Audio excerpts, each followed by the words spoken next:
Greeting Instagram land! This is Elisa Smith and I wanted to do a really fast tutorial for you on some simple reflexology that could help with sciatic pain.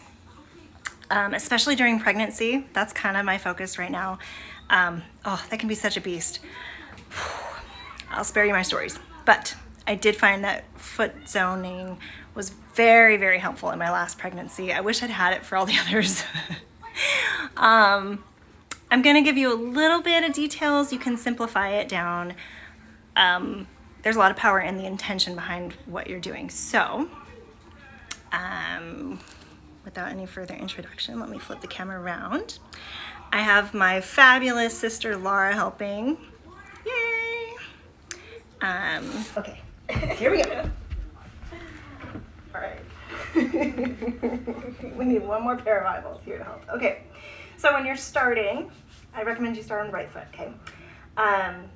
We're gonna go for these two pressure points, the one between the big toe tendon and the second toe tendon, hope you can see it, and then the other between the little toe tendon and the fourth toe. So you're gonna rub these pressure points, these little squishy spots right here. This is how we kind of wake up the foot, tell the body, here we are. It helps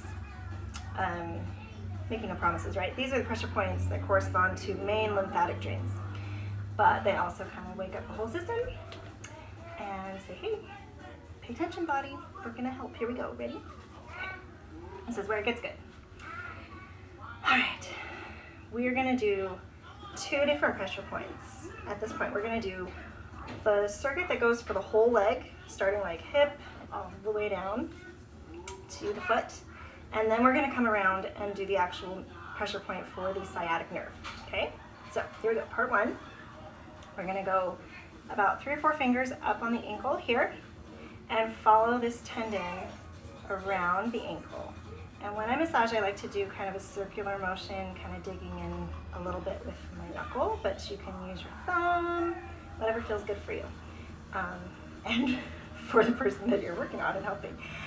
So you come around the ankle bone here. There's going to be kind of a squishy spot right around here before you get to the pinky toe tendon that runs up this foot. Okay, that's where you're going to stop and follow that tendon to kind of another squishy spot. It's kind of hard to see and it can be tricky to feel, but you can get, my sister's got an awesome little bump right here so you can really see it. At the other side of this, there's another squishy spot. That's the pressure point for the knee. And we're going to come down from there and around this bone that's on the side of the foot. Okay, so this would be coming down around the shin and the ankle and the foot. Okay.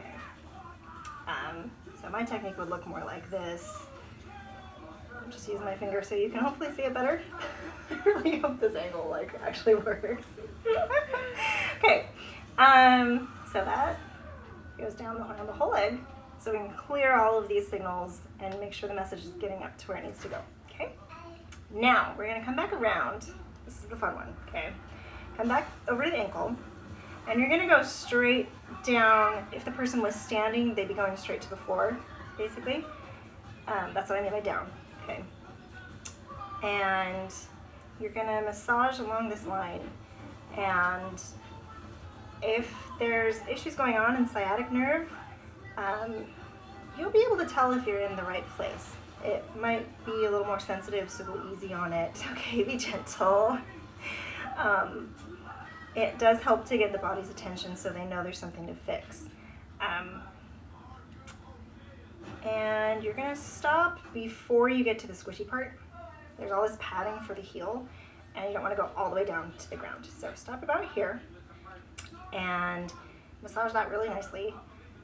Then you're gonna go out from there in like a starburst pattern. These are nerves, right?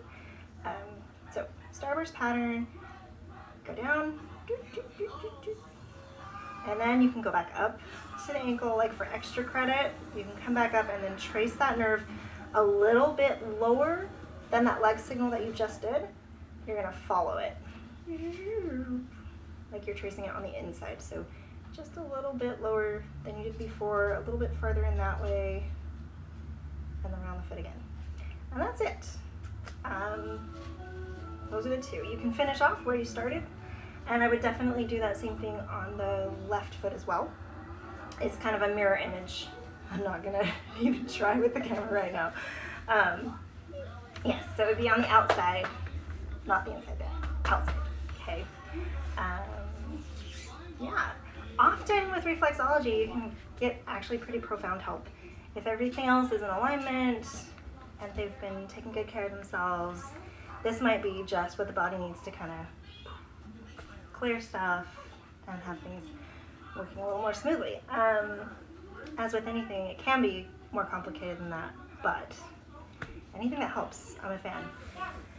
I do have some longer tutorials with a little more depth into foot zone therapy as opposed to just, troubleshooting specific reflexology pressure points. There's a difference, but I'll spare you. This is supposed to be a really short tutorial. So thank you for watching. I hope it's helpful, and hope you have a wonderful day.